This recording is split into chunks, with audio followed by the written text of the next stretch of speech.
GV Prakash நடித்த happy Raj அப்படின்ற படம் எப்படி இருக்கு அப்படின்னு தான் இன்னைக்கு நம்ம பார்க்க போறோம். இந்த படத்துல யார் யார் நடிச்சிருக்கிறாங்க அப்படின்றத நம்ம முதல்ல பார்ப்போம். ஹீரோவா ஜிவி பிரகாஷ் குமாரும் அப்பாஸ், நம்முடைய பழைய நடிகர் அப்பாஸ் அவர்கள் ஒரு வேடத்திலையும், கௌரி பிரியா ரெட்டி அப்படின்ற பொண்ணு ஹீரோயினாகவும், ஜார்ஜ் மரியான் மற்றும் கீதா கைலாசம் ஒரு முக்கியமான கதாபாத்திரத்திலும், தேவி மகேஷ் மற்றும் அப்பாஸ் இவங்க ரெண்டு பேரும் ஒரு முக்கியமான கதாபாத்திரத்திலும் நடிச்சிருக்கிறாங்க. இந்த படத்துல நம்முடைய மதுரை முத்து மற்றும் அதிர்ச்சி அருண் ஆகியோர் ஒரு காமெடிக்காக பயன்படுத்தப்பட்டிருக்காங்க. காமெடி வந்துதான்றது வேற விஷயம், ஆனா காமெடிக்காக பயன்படுத்தப்பட்டிருக்கிறாங்க. பிரார்த்தனா நாதன் அப்படின்றவங்க ஒரு சின்ன கேமியோ பண்ணிருக்கிறாங்க. இந்த நடிகர்கள் இணைந்து ஒரு படத்தை பிளான் பண்ணி எடுத்திருக்கிறாங்க. இதுல ஜிவி பிரகாஷ் இசையமைப்பாளர் கிடையாது, வேறொரு இசையமைப்பாளர் வச்சு படம் எடுத்திருக்கிறாங்க. இந்த படம் எப்படி இருக்கு அப்படின்னு பாத்தீங்கன்னா, படத்தோட கதையா அப்படி சேர்ந்து நம்ம படத்தோட கேரக்டர் அப்படின்னு நம்ம சொல்லிடுவோம். இந்த படத்துல ஜிவி கதாநாயகனா நடிச்சிருக்கிறாரு. ஜிவி கிட்ட நான் ஏற்கனவே சென்ற படத்துக்கே சொன்னேன், ஜிவி நீங்க நல்ல ஸ்மார்ட்டா இருக்கீங்க, கொஞ்சம் உங்களோட நான் பாடி ஷேம் பண்ணல, நீங்க கொஞ்சம் உயரம் கொஞ்சம் கம்மியா இருக்கீங்க, அதனால நீங்க என்ன பண்ண முடியும்னா பெரிய ஃபைட் பிக்சர்லாம் நீங்க பண்றதை விட இந்த மாதிரி ரொமான்டிக் பிக்சர்லாம் பண்றது உங்களுக்கு ரொம்ப ஹாப்பியா இருக்கு, அதெல்லாம் ஓகே. ஆனா நீங்க உங்களுடைய ஹேர் ஸ்டைலை கண்டிப்பா மாத்துங்க. நீங்க ஒரு வேற மாதிரி ஹேர் ஸ்டைல் வைங்க. நீங்க பார்க்கும்போது இந்த மாதிரி பல நடிகர்கள் சொல்றது ஒண்ணு, நான் உங்களுக்கும் ஒரு நல்ல இடத்துல தான் சொல்றேன். நீங்க வேற நீங்க உங்களுடைய திறமை இருக்கும், ரொம்ப பேர் டைரக்டர்ஸ் நம்பி வராங்க, ரொம்ப விஷயம் நம்பி வராங்க. இந்த ஒரு சினிமாவில் நடிக்கும் போது நம்மளுக்கு இன்னும் கொஞ்சம் ஹேர் ஸ்டைலு தாடி எல்லாம் கொஞ்சம் பார்த்து வைங்க. உங்களுடைய அது உங்களுடைய தோற்றத்தை கொஞ்சம் உங்களுக்கு கெடுக்குது.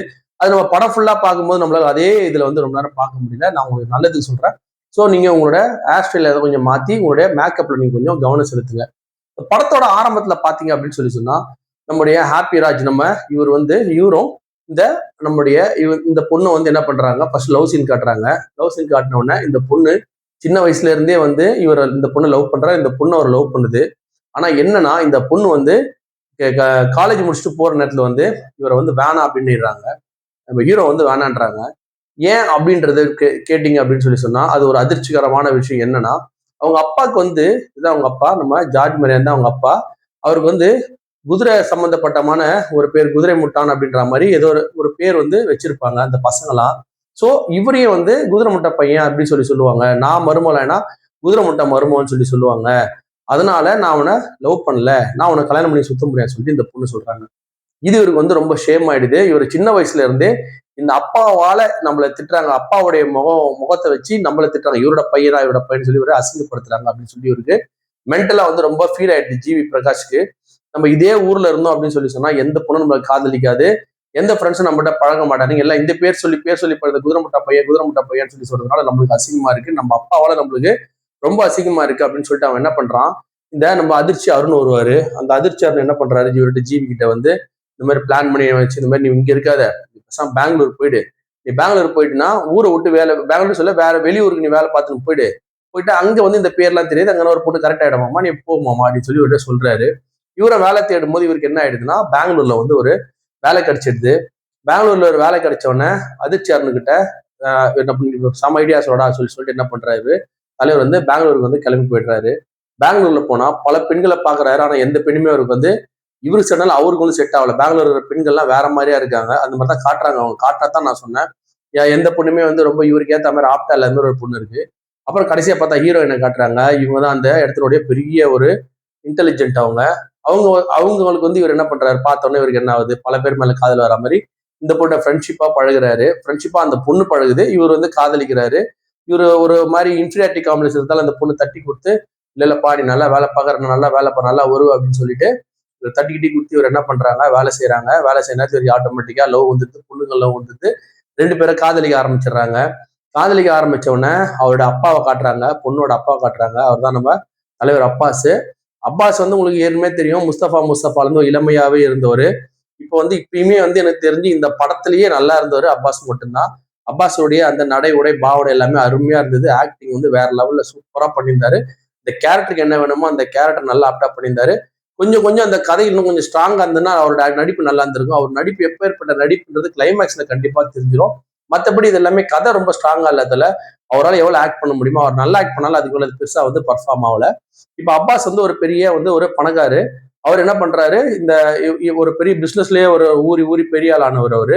அதனால என்ன பண்றாருன்னா, அவருடைய அந்த பொண்ணுக்கு வந்து கல்யாணம் பண்ற அளவுக்கு ஜிவிக்கு வந்து கெப்பாசிட்டி இருக்கான்னு பாக்குறாரு. ஜிவி பெங்களூர்ல போயிட்டு என்ன பண்றாருன்னா, ஒரு பெரிய பெரிய பிசினஸ் ஐடியா எல்லாம் சொல்லி அந்த ஊர்லயே ஒரு பெரிய அதெல்லாம் ஒண்ணுமே காட்டல. சும்மா இவரே சொல்றாரு. இந்த மாதிரி அந்த மாதிரி சீன் எல்லாம் பெருசா ஒண்ணும் காட்டல. அவங்க காட்டின சீன்லாம் வேற ஏதாவது. அவன் எப்பயுமே ஜிவி வந்து மூஞ்சி ஒரு மாதிரி வச்சு டென்ஷனா இருக்கிற மாதிரி தான் படம் ஃபுல்லா காமிச்சாலே தவிர இதெல்லாம் பெருசா காட்டல. அப்ப எதுவுமே அது வந்து மனசுலயே நிக்கல.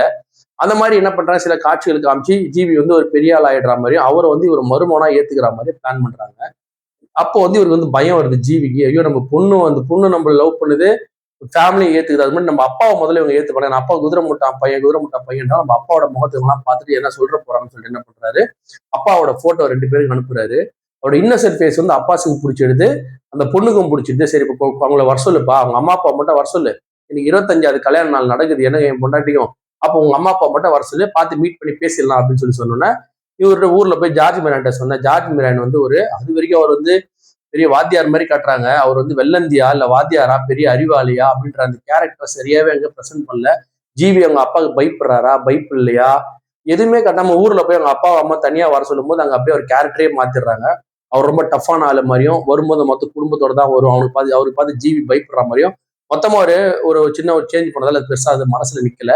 அந்த இன்டர்வல் சீன்ல கிட்டத்தட்ட என்ன பண்றாரு ஜார்ஜ் மரியான் தன் மொத்த குடும்பத்தோட கிராமத்துல மொத்த குடும்பத்தோட இந்த அப்பாசனுடைய 25வது கல்யாண நாளுக்கு போய் அங்க போய் அட்டன் பண்றாரு. அட்டன் பண்ணும்போது இவருடைய ஆக்டிவிட்டிஸ் எல்லாம் பார்த்துட்டு அப்பாஸ் ஃப்ரெண்டுங்க எல்லாம் ரொம்ப அசிங்கப்பட்டு போறாங்க. அதனால இவர் வந்து அப்பாஸே வந்து அசிங்கப்பட்டுட்டு இவனை வந்து அமுச்சு விட்டுட்டு போறாரு. தான் வந்து இவங்களை ஏன் வர வச்சுன்னு தெரியலன்னு சொல்லிட்டு அவர் தானே நொந்துப்பாரு. இதுதான் படத்தோட இன்டர்வலுக்கு அப்புறமா நீங்க பாத்தீங்கன்னு சொன்னா ஜார்ஜ் மரியான் வந்து இவர் வந்து பிச்சைக்காரன்ற மாதிரி ஒரு வார்த்தை சொல்றாரு. அப்பா சொல்றாரு ஜார்ஜ் மரியான. ஆனா இன்டர்வலுக்கு அப்புறம் தான் தெரியும் ஜார்ஜ் மரியான் எவ்வளவு பெரிய ஆளு, அவர் எவ்வளவு சொத்துக்கு சொந்தக்காரு அப்படின்றது பையனுக்கே தெரியாது. அவ்வளவு பெரிய ஆள். அவர் தன்னை பந்தாவை காட்டுறது என்ன பண்ணுவாரு, அவன் முன்னாடி வந்து ஒரு மாதிரி அவங்க ஃப்ரெண்டுங்களை உட்கார வச்சு நான் எவ்வளவு பெரிய ஆள் தெரியுமா, நீ எப்படி பேசிட்டேன்னு சொல்லிட்டு கொஞ்சம் பந்தா காட்டுவாரு. அந்த அப்பாஸுக்கு மேலும் மனவலியை கொடுத்ததுக்கு அப்புறமா அதுக்கப்புறமா நீங்க எல்லாம் யாரும் இங்க வராதிங்கன்னு சொல்லி அமைச்சிடுறாரு.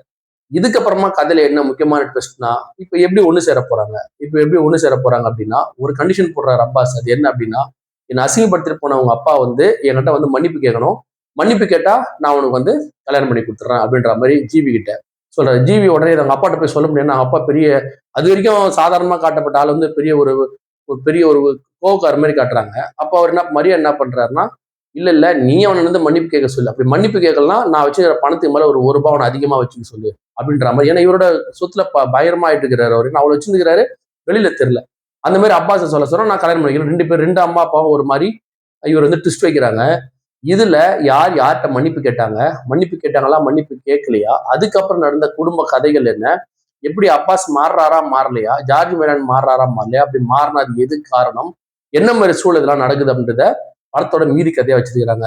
ஏன் இந்த படத்தோட மீதி கதை நான் சொல்லலைன்னா, அதுக்கப்புறம் தான் படமே நல்லா இருந்தது. கிட்டத்தட்ட இது வரைக்கும் நான் சொன்ன கதையில வந்து ஏன் அவ்வளவு டீட்டெயிலா சொல்லினா, நீங்க படம் பார்க்க போகும்போது அவ்வளவு நீங்க தலையை சொரியது என்ன, நாங்க ஒரு 4-5 காமெடிகள் சொல்லி அவங்க போட்டிருக்கிறாங்க. அது எவ்வளவுதான் கஷ்டப்பட்டு தேட்டர்ல ஒரு 10 பேர் சிரிச்சாங்க, நம்ம இல்லைன்னு சொல்லல. எவ்வளவுதான் கஷ்டப்பட்டாலும் அதுல எனக்கு பெருசா வந்து சிரிப்புகள்லாம் வந்து உட்காரல. நம்ம வித்துல உள்ள இப்ப லேட்டஸ்டா வந்த படத்துல அந்த மாதிரிலாம் வரல. சில காட்சிகள் வந்து சிரிப்புக்காக திணிக்கப்பட்ட பல காட்சிகள் வந்து இந்த படத்துல இருக்கு. இருந்தா கூட இந்த படம் வந்து எங்க வந்து டேக் ஆஃப் ஆகுது அப்படின்னு சொல்லி சொன்னா, அந்த கடைசி ஒரு அரை மணி நேரம் 3/4 மணி நேரம் வந்து கதையை ரொம்ப தெளிவா அந்த கடைசி அரை மணி நேரம் 3/4 மணி நேரத்துல படத்துல ஜிவிக்கு வந்து முக்கியத்துவமே இல்லாம மற்ற நடிகர்கள் வந்து முக்கியத்துவம் தர ஆரம்பிக்கிறாங்க. அந்த கடைசி அரை மணி நேரம் 3/4 மணி நேரம் படத்துல அங்க இருந்துதான் படம் வந்து சூடு பிடிச்சி அந்த கடைசி அரை மணி நேரம் 3/4 மணி நேரம் வந்து நம்மள ஒரு நிம்மதியா அழகா நீட்டா உட்கார வச்சு சென்டிமெண்ட், அதுல ஒரு கதை, அதனோட அப்பாஸோட கதை, அதுல ஜார்ஜ் மேரோட கதை, அவங்களுடைய வளர்ச்சி எப்படி இருந்தது அப்படின்றதெல்லாம் வந்தாலும் இந்த ஜீவியினுடைய தேவையில்லாத பல காட்சிகள் வந்து போட்டு நம்மள காலி பண்ணியிருக்கோம். அது எதுவுமே இல்லாம கடைசியா ஜீவிக்கு வந்து 2 தடவை அழுது ஆரணம் மட்டும் போதும். அது வரைக்கும் ஜிவி கிட்டத்தட்ட ஒரு 1.25 படம் வரைக்கும் அவர் வந்து முகத்தை அதிர்ச்சியாவே ஐயோ ஐயோ ஐயோ அப்படின்னு வச்சிருந்தாரு தவிர அவருடைய நம்ம குறையா சொல்லல. அது டைரக்டர் அவ்வளவுதான், ஜிவியும் அவ்வளவுதான் பெர்ஃபார்ம் பண்றாரு. அதனாலதான் சொன்னேன் இன்னும் வேற மாதிரி பண்ணு ஜிவி, இது பத்தாது அப்படின்னு சொல்லிட்டு. இசையுமே வந்து ஒரு மிகப்பெரிய பாடல்லாம் பெரிய இசையெல்லாம் கிடையாது. ஆனா ஒரு பாட்டு ஏதோ ஒன்று அந்த அப்படி ஒரு ஆடுவேன் ஏதோ ஒரு பாட்டு நம்ம அது 2-3 வார்த்தைகள் நல்லா இருந்தது. பேக்ரவுண்ட் மியூசிக் நல்லா இருந்தது. ஆனா கடைசி 3/4 மணி நேரம் படம் வந்து இந்த படத்தை கண்டிப்பா ஒரு வெற்றி படமா அமைக்கும் அப்படின்றதுல எந்த மாற்று கருத்து கிடையாது.